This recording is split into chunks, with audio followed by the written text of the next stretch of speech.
Granite Finance Business School, High-Tech City, Hyderabad. BCom, BBA, PGDM, MBA. Call 900 America అధ్యక్షుడు Donald Trump Easter పర్వదినం వేళ social మీడియాలో చేసిన ఒక పోస్ట్ ఇప్పుడు ప్రపంచవ్యాప్తంగా పెను సంచలనం సృష్టిస్తోంది. ఇరాన్ ఉద్దేశించి ఆయన చేసిన హెచ్చరికలు, అందులో వాడిన అత్యంత అభ్యంతరకరమైన భూత పదాల చాలం చూసి అంతా విస్తుపోతున్నారు. హార్మోజ్ జలసంధిని తెరవకపోతే ఇరాన్లోని పవర్ ప్లాంట్లు, వంతెనలను ధ్వంసం చేస్తామని, ఆ దేశం నరకాన్ని చూస్తుందని ట్రంప్ తన ట్రూత్ సోషల్లో వేదికగా పంచుకున్నారు.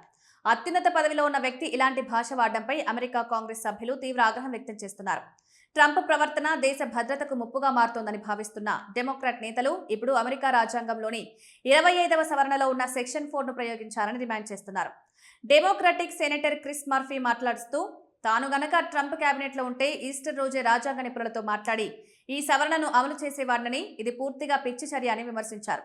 మాజీ హోస్ట్ మహదీ హసన్ సైతం ఉపాధ్యక్షుడు కేబినెట్ వెంటనే రంగంలోకి దిగి ట్రంప్ను తప్పించాలని కోరారు. 1967లో జాన్ ఎఫ్ కెనడీ హత్య తర్వాత అమెరికా రాజ్యాంగంలో ఈ 25వ సవరణను చేర్చారు. ఒకవేళ అధ్యక్షుడు మరణించినా, రాజీనామా చేసినా లేదా పదవి నుంచి తొలగించబడిన అధికారాన్ని ఉపాధ్యక్షుడికి బదిలీ చేసే ప్రక్రియని ఇది వివరిస్తుంది. ఇందులో మొత్తం 4 విభాగాలుగా ఉండగా ప్రస్తుతం చర్చనీయాంశమైన సెక్షన్ 4 అత్యంత కీలకమైంది. ఒకవేళ అధ్యక్షుడు తన బాధ్యతను నిర్వర్తించలేనంతగా శారీరక లేదా మానసిక అశక్తతకు గురయ్యారని ఉపాధ్యక్షుడు, కేబినెట్లోని మెజారిటీ సభ్యులు భావిస్తే వారు లిఖితపూర్వక ప్రకటన ద్వారా అధ్యక్షుని పక్కన పెట్టి ఉపాధ్యక్షుని తాత్కాలిక అధ్యక్షుడిగా నియమించవచ్చు.